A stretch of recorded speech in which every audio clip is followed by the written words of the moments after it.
नमस्कार दोस्तों, स्वागत है आप सभी का मेरे आज के इस यूट्यूब सेशन में। आज के सेशन में हम डिस्कस करेंगे कि फास्टिंग डायबिटिक पेशेंट्स को करनी चाहिए कि या नहीं करनी चाहिए। जैसा कि हम सभी जानते हैं कि कोई भी एक डायबिटिक पेशेंट होता है, उसके केस में जो मेजर रोल डायबिटीज़ होने का जो मेजर रोल है वो हमारा एक ग्रोथ हार्मोन होता है जिसको हम बोलते हैं इंसुलिन। तो इंसुलिन की वजह से ही हमारी बॉडी के अंदर इंसुलिन के लेवल रेजिस्टेंस अगर जब डेवलप हो जाती है तो हमारी बॉडी में डायबिटीज़ है वो कंडीशन क्रिएट होती है। ये मैं अपने पुराने वीडियोस में भी आप लोगों के साथ शेयर कर चुकी हूँ। जैसे नॉर्मल सेल है, नॉर्मल सेल के अंदर अगर आपके कार्बोहाइड्रेट्स का कंटेंट अगर आप ज़्यादा नहीं खा रहे हैं, मॉडरेशन में खा रहे हैं, तो आपके सेल्स में कुछ जो भी ग्लूकोज आपके ब्लड स्ट्रीम में बनती है, वो जो ब्लड स्ट्रीम वाली जो ग्लूकोज है वो सेल्स में पंप होके सेल्स में कंज्यूम हो जाती है, ठीक है, और उससे वो एनर्जी बना लेता है। लेकिन जब आपकी बॉडी के अंदर इंसुलिन रेजिस्टेंस डेवलप होती है तो होता क्या है कि आपके जो सेल्स हैं वो साइज में बहुत ज़्यादा ग्रो कर जाते हैं, ग्रो हो जाते हैं। तो ग्रो होने की वजह से ऑलरेडी उसके अंदर बहुत सारा ग्लूकोज डिपॉजिटेड है और एक्स्ट्रा ग्लूकोज पंप नहीं हो पाता है, तो जिससे आपका जो ग्लूकोज है वो ब्लड स्ट्रीम के अंदर ही घूमता रहता है। तो जो टेम्पररी जो ग्लूकोज है जो अब होता क्या है कि इस ग्लूकोज को पंप करने के लिए मॉडर्न एलोपैथी में क्या किया जाता है कि इस ग्लूकोज को जो के लेवल को कंट्रोल करने की कोशिश की जाती है, जबकि हमारा जो मकसद है वो इंसुलिन रेजिस्टेंस को हटाना है। तो जब भी डायबिटीज़ को कंट्रोल करने की मेडिसिन दी जाती हैं तो वो जो एडिशनल ग्लूकोज जो हमारी ब्लड स्ट्रीम में घूम रहा है वो उस ग्लूकोज को सेल्स में पंप करता है। तो ये स्टिमुलेशन है, एक टेम्पररी स्टिमुलेंट का काम करता है, जो कि हम एक्सटर्नल इंसुलिन लेके टेम्पररी स्टिमुलेट करते हैं ताकि ज़्यादा से ज़्यादा ग्लूकोज जो है वो हमारे सेल्स में जाए।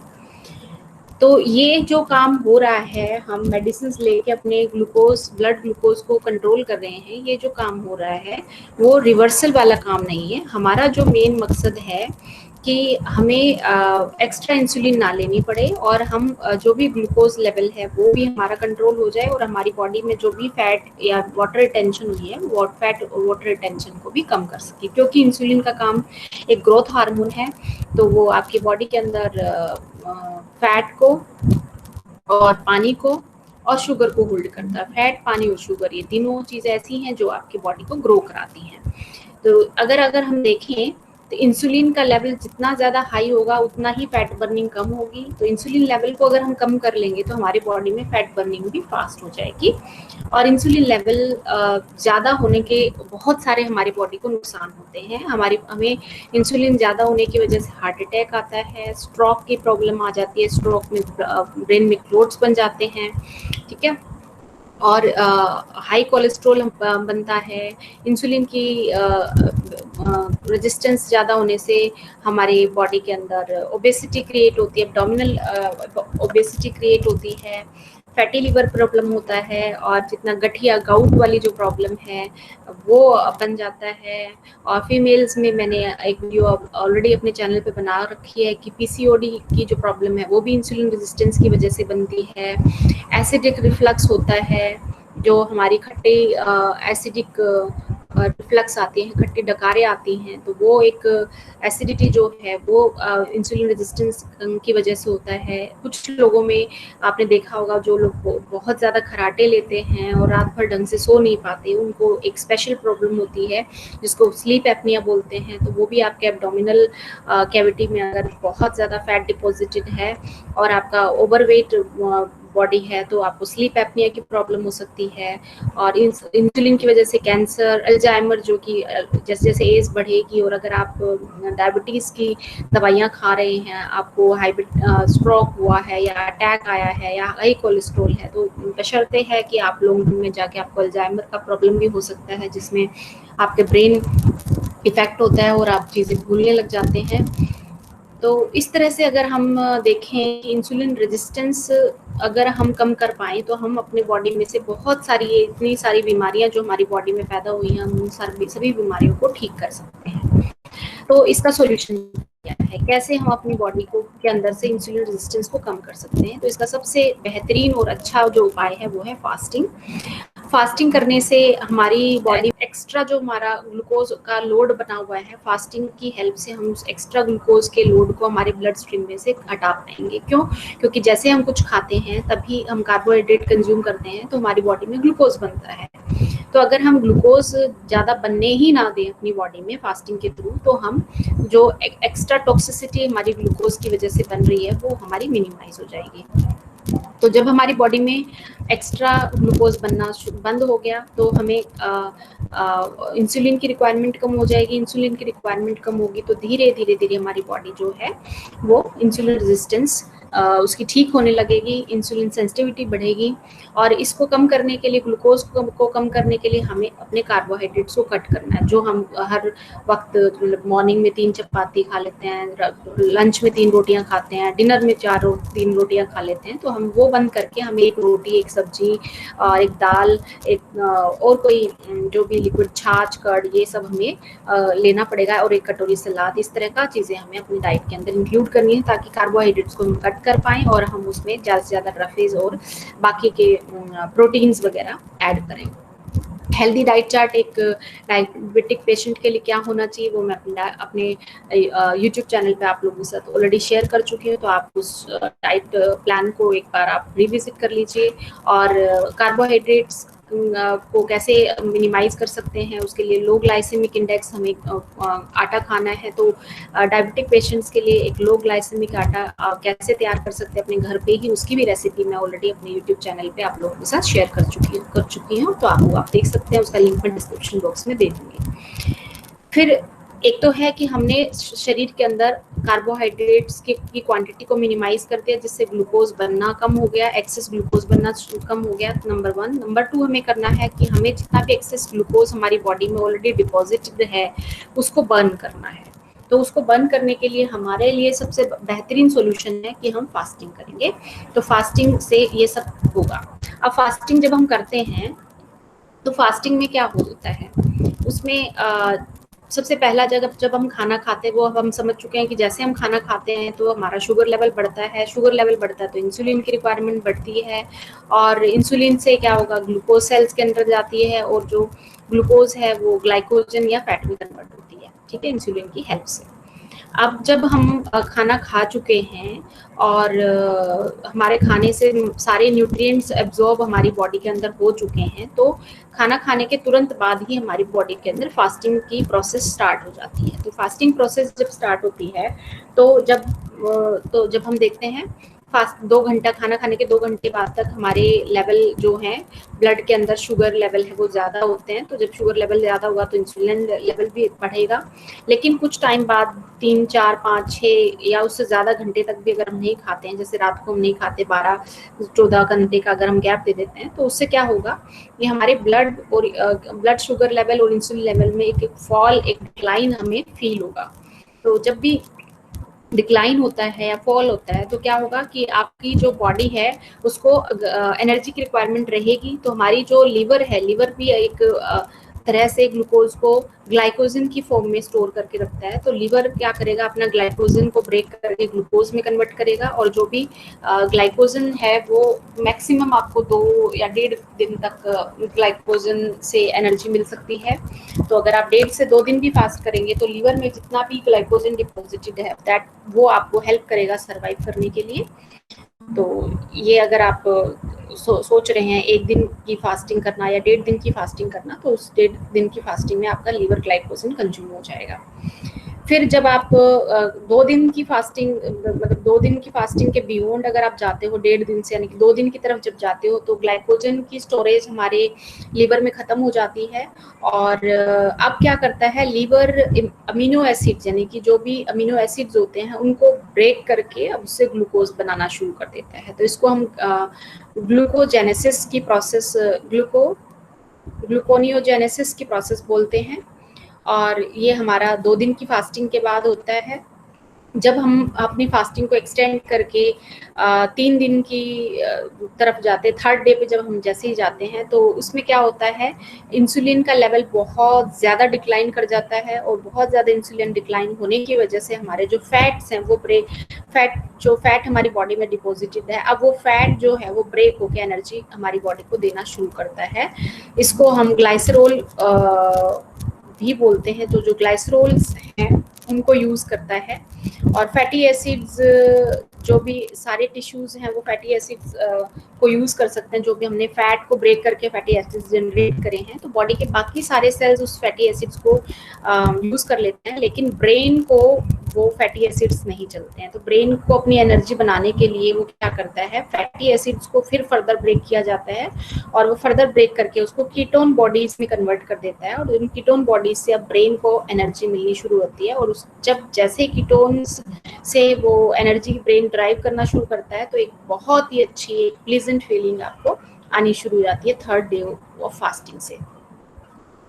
तो जैसे आपकी third day fourth day of fasting चल रही है, तो आपकी बॉडी में कीटोसिस बिगिन हो चुका है। जैसे आप 5 दिन 5 days after beginning fifth day, आपका फास्टिंग का फिफ्थ डे जैसे शुरू होता है, तो अब आपकी जो बॉडी है वो मसल मास को और लीन टिश्यूज को तो एज इट इज़ मेंटेन करके रखती है, और अब जो एनर्जी है उसको कीटोन से मिल रही है, और ब्लड का जो ग्लूकोज लेवल है वो कीटोन्स को के थ्रू मेंटेन हो रहा है, क्योंकि ग्लाइसरोल जो हैं उनको ब्रेक करके और कीटोन्स में कन्वर्ट किया जा रहा है, और जिससे आपका ग्लूकोज लेवल है वो मेंटेन किया जा रहा है। इंक्रीज एड्रेनलिन के लेवल्स हैं वो इंक्रीज होते हैं, जिससे हमारा मेटाबॉलिक रेट का जो फर्दर डिक्लाइन है वो उसको रोकता है।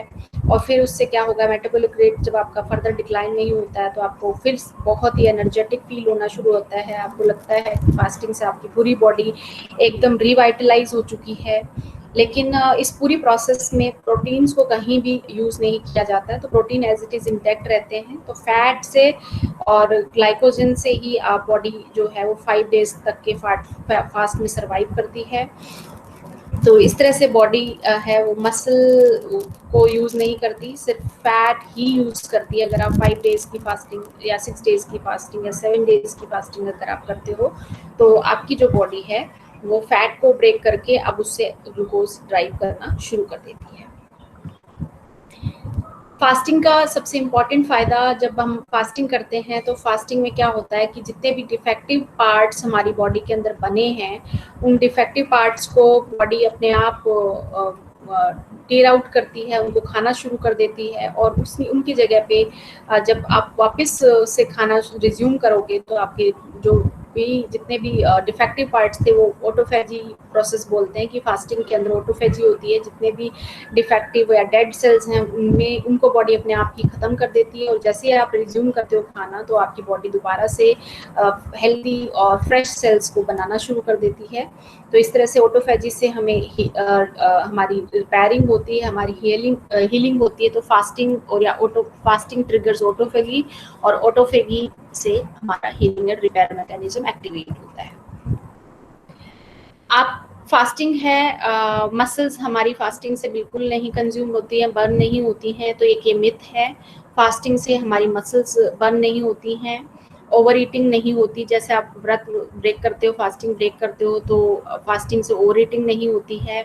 फास्टिंग से एनर्जी लेवल्स आपके इंजॉयबल लेवल पे मेंटेन रहते हैं। आपको एक मेंटल क्लैरिटी आपकी बढ़ जाती है फास्टिंग के बाद। और एक बार अगर आपको फास्टिंग करने की आदत पड़ गई, तो उसके रिजल्ट्स की वजह से आपको एक मोटिवेशन रहेगा, और उस मोटिवेशन से आप बार बार फास्टिंग ट्राई करेंगे, और आपको बॉडी में अच्छा और पॉजिटिव इफेक्ट आपको दिखाई देगा। फास्टिंग एक थेरेपी की तरह आप यूज़ कर सकते हो, जबकि मॉडर्न साइंस में जो है वो डॉक्टर्स डायबिटिक पेशेंट्स को बोलते हैं कि हर 2 घंटे के बाद खाएं, स्नैक्स खाएं, और ब्रेकफास्ट ज़रूर खाएं, ठीक है। कोई मील आपको मिस नहीं करना, छोटे छोटे मील्स में ब्रेक करें। तो ये जो तरीका है, ये तरीका एकदम गलत है। इस तरीके से आप अपने शुगर लेवल को, ग्लूकोज लेवल को तो कंट्रोल कर लेंगे, लेकिन डायबिटीज़ रिवर्सल पॉसिबल नहीं हो सकता। तो मॉडर्न तरीके में जो ये बात बोली गई है, तो that is for glucose control, not for the diabetes reversal. Fasting का अगर आप एडवांटेजेस देखेंगे तो फास्टिंग से आपका इन्फ्लेमेशन जो है बॉडी में, कहीं भी किसी भी टाइप की इन्फ्लेमेशन है वो डिक्रीज होती है, आपका वेट रिड्यूस हो जाता है, बॉडी फैट रिड्यूस होता है, ब्लड शुगर लेवल आपके कंट्रोल आ जाते हैं, और इंसुलिन लेवल आपके, जो आप इंसुलिन का लेवल है 20-24 ये स्कोर है, तो वो नॉर्मल की तरफ वापस रिज्यूम होना शुरू हो जाता है। आपका कोलेस्ट्रॉल कंट्रोल हो जाता है, आपका कोलेस्ट्रॉल के साथ साथ आपकी इंसुलिन सेंसिटिविटी बढ़ जाती है, आपके सेल्स अब इंसुलिन के प्रति ज़्यादा एक्टिव और रिएक्टिव हो जाते हैं, और आपकी बेहतर तरीके से अब फैट बर्निंग होती है जब आप फास्टिंग करते हैं। और इसके अलावा जब फास्टिंग करते हैं तो आपकी जो लाइफ है वो बढ़ जाती है, आप ज़्यादा टाइम तक जिंदा रहते हैं। और एक सबसे इम्पॉर्टेंट और महत्वपूर्ण जो इम्पॉर्टेंट बेनिफिट फास्टिंग से आपको मिलता है वो है एज रिवर्सल आपका होता है। एज रिवर्सल प्रोसेस स्टार्ट होती है, आपको कोई महंगी क्रीम कॉस्मेटिक्स अपने फेस पे लगाने की ज़रूरत नहीं पड़ेगी, आपका ऑटोमेटिक एज रिवर्सल आपको दिखाई देना शुरू हो जाएगा जब आप फास्टिंग करेंगे। आपकी मेंटल क्लैरिटी बढ़ेगी, आपकी कंसंट्रेशन बढ़ेगी फास्टिंग करने से। तो अभी तक वर्ल्ड का जो फास्टिंग का अभी तक का जो रिकॉर्ड है वो 382 डेज का है, जिसमें एक इंसान ने सिर्फ पानी पे रह के फास्ट किया और उनको कोई भी किसी भी तरह का कोई इल इफेक्ट है वो दिखाई नहीं दिया। हम आपको ये नहीं कह रहे कि आप इस तरह की हार्डकोर फास्टिंग करें, आप अपनी बॉडी को समझें, आपकी बॉडी के रिक्वायरमेंट को देखें और उसके हिसाब से आपको फास्टिंग करनी चाहिए। फास्टिंग जो है वो किस तरह की फास्टिंग करनी है ताकि वो आपकी बॉडी पे एक थेरेपी का काम करे। आपको अपनी फास्टिंग को एकदम फ्लेक्सिबल रखना है। अगर आपको लग रहा है फास्टिंग से आपके बॉडी पे एडवर्स इफेक्ट पड़ रहे हैं तो आप एकदम उसी वक्त अपनी फास्टिंग विंडो को बंद कर दीजिए और उसको फ्लेक्सिबल रखिए, सिंपल रखें। और फास्टिंग क्योंकि बहुत इफेक्टिव है, सिंपल है और प्रैक्टिकल है, तो फास्टिंग करना बहुत ही आसान है और सबके लिए फ़ायदेमंद है। और ये 100% है कि फास्टिंग जब भी आप करेंगे, चाहे वो इंटरमिटेंट फास्टिंग करें या आप long fasting 1 day 2 day 3 day 4 day fasting करें, तो हमेशा ये गारंटीड है कि आपको आपकी डायबिटीज़ के रिवर्सल में वो आपको फ़ायदा करेगी ही करेगी। फास्टिंग जब भी करते हैं तो आप अपने आप को बिजी रखें, आप कोशिश करें आप अपने आप को एंगेज करके रखें किसी न किसी काम में। अगर आप बिजी नहीं होंगे, आप फ्री होंगे, तो उससे क्या होगा, आपका ध्यान खाने में पड़ा रहेगा। उसके अलावा फास्टिंग करते वक्त आप चिया सीड या सब्जा सीड्स भी बोलते हैं जिनको, उनको रात भर भिगो दें पानी में और सुबह वो ड्रिंक आप ले लें, तो उससे आपको भूख नहीं लगेगी। और आप वेजिटेबल जूस ले सकते हैं। वेजिटेबल जूस में मैं ग्रीन वेजिटेबल जूस आपकी रेसिपी अपने चैनल पे ऑलरेडी शेयर कर चुकी हूँ, वो आप ले सकते हैं। आप कोकोनट वाटर ले सकते हैं, आप कोई भी स्मूदी ले सकते हैं जिसमें आप मिनिमम फ्रूट्स का यूज़ करें। आप वेजिटेबल्स और वेजिटेबल्स की मैक्सिमम स्मूदीज़ हैं वो कंज्यूम करें, जूसेस कंज्यूम करें। इसके अलावा आप फैट बर्निंग ड्रिंक्स ले सकते हैं, जैसे आप हर्बल टी बना सकते हो, आप सिनेमन की टी बना सकते हो घर पे, आप ग्रीन टी ले सकते हो, आप कोकोनट मिल्क ले सकते हो, कॉफ़ी विद कोकोनट मिल्क, आप कोकोनट ऑयल वाली कॉफ़ी ले सकते हो। ठीक है, तो कॉफ़ी एक ब्लैक कॉफ़ी बनाएं, उसमें 1 चम्मच कोकोनट ऑयल मिला लें, वर्जिन कोकोनट ऑयल, और वो कॉफ़ी पिए, वो आपको बहुत अच्छा रिजल्ट देगी आपकी डायबिटीज़ रिवर्सल में। आप वेजिटेबल सूप्स पी सकते हैं। वेजिटेबल सूप में आप वेजिटेबल्स को बॉईल कर लें पानी में और वेजिटेबल्स को ड्रेन कर लें, और जो पानी बचे उस पानी को हम क्लियर वेजिटेबल सूप बोलते हैं, जिसमें वेजिटेबल नहीं होती हैं बट उनका जो असर है वो आपकी बॉइल्ड वाटर के अंदर आ चुका है, तो वो आप पानी पी सकते हैं।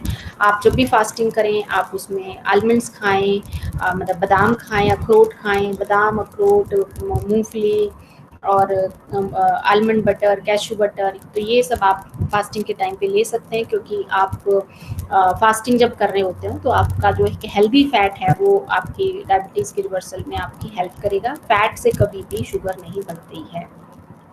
ठीक है, और अपने आसपास के लोगों को ज़्यादा जिक्र ना करें कि आप फास्टिंग कर रहे हैं, क्योंकि फिर वो बार बार आपको कोशिश करेंगे कुछ ना कुछ खिलाने की। तो आप सिर्फ और सिर्फ अपने डॉक्टर से बात करें, ताकि जब भी आप फास्टिंग कर रहे हो तो अकॉर्डिंगली डॉक्टर आपकी डोज को एडजस्ट कर दे। आप जो भी डोज ले रहे हैं शुगर कंट्रोल करने की, वो डोज आपकी एडजस्ट कर दें।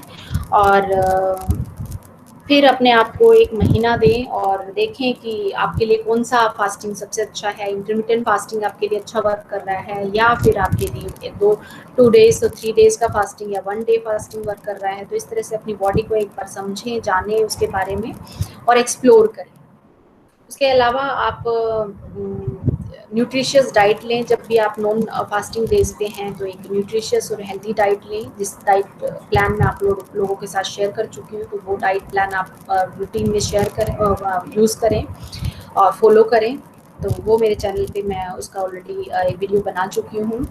और नॉर्मली जो है जितनी भी नॉर्मल ईटिंग आप कर सकते हैं वो नॉर्मल ईटिंग करें। जैसे आपका फास्ट ओवर हो तो नॉर्मल ईटिंग करें, आप ब्रेकफास्ट लें, लंच लें, आप अपना डिनर लें और बस उसमें ध्यान रखें कि आप जो भी कार्बोहाइड्रेट्स या जो भी आप ग्रेन कंज्यूम कर रहे हैं वो लो ग्लाइसेमिक इंडेक्स का ग्रेन कंज्यूम कर रहे हैं। और फास्टिंग से धीरे-धीरे आपकी लाइफ चेंज हो जाएगी, आप फिट हो जाएँगे और इसलिए और धीरे-धीरे आप रियलाइज़ करेंगे कि आप फास्टिंग के लिए आपकी बॉडी में एक चाहत डेवलप होने लग गई है। तो अगर आपको अपनी डायबिटीज़ रिवर्स करनी है तो फास्टिंग से दूर ना भागें। फास्टिंग आपकी डायबिटीज़ रिवर्सल का एक माइलस्टोन है, एक माइलस्टोन सब आपके इस पूरी जर्नी में एक माइलस्टोन साबित हो सकता है। तो जब भी आपको बात करते हैं हम डायबिटीज़ रिवर्सल की, तो हमें फास्टिंग किसी न किसी फॉर्म में, चाहे वो इंटरमिटेंट फास्टिंग के तौर पे करें 14 घंटे 16 घंटे की, या फिर हम 1 दिन 2 दिन की फास्टिंग करें। और जो टिप्स मैंने आपको लोगों के साथ शेयर करी हैं उन टिप्स को ध्यान में रखते हुए फास्टिंग करें ताकि आपको फास्टिंग का मैक्सिमम और बेस्ट जो रिजल्ट्स हैं, बेनिफिट्स हैं वो मिल सके। उम्मीद है आज का मेरा ये वीडियो आपको अच्छा लगा होगा और आपकी ये दुविधा है कि हम डायबिटिक हैं तो हम फास्टिंग करें या ना करें। डॉक्टर ने तो हमें हर 2 घंटे के बाद खाना बताया है। तो मैं आप लोगों की इस प्रॉब्लम को, इस क्वेश्चन को एड्रेस कर पाई हूँ। और जितने भी डायबिटिक पेशेंट्स हैं वो बेझिझक बिना किसी टेंशन के फास्टिंग को ट्राई कर सकते हैं। इंटरमिटेंट फास्टिंग या नॉर्मल फास्टिंग को ट्राई कर सकते हैं और उससे क्या होगा कि आपकी जो डायबिटीज़ है वो रिवर्सल की तरफ प्रोसीड करेगी। आपको डायबिटीज़ को कंट्रोल नहीं करना है, आपको डायबिटीज़ को अपनी बॉडी से कंप्लीटली इरेडिकेट करना है। तो आपका मकसद जो है वो इरेडिकेशन होना चाहिए, इरेडिकेट करना होना चाहिए, ना कि कंट्रोल करना होना चाहिए। तो आज के लिए आज का कंटेंट अगर आपको पसंद आया हो तो इसको लाइक करें और उन सभी अपने दोस्तों और मित्रों के साथ शेयर करें जो डायबिटीज़ जैसी या हार्ट से रिलेटेड हाइपरटेंशन या कोई किसी भी तरह की जो बीमारियां मैंने इस लिस्ट में बताई है उसमें से किसी भी बीमारी से अगर वो सफ़र कर रहे हैं तो उनके साथ शेयर करें और इस फास्टिंग के गुणों को, इस फास्टिंग के बेनिफिट्स को अपनी लाइफ के अंदर लेके आएँ। धन्यवाद। अगली बार फिर मिलती हूँ किसी और नई वीडियो के साथ। तब तक के लिए अपने सेहत पे काम करते रहें, अपना ध्यान रखें और एकदम हेल्दी और सेफ रहें। और मेरी ईश्वर से ही आप लोगों के लिए कामना है।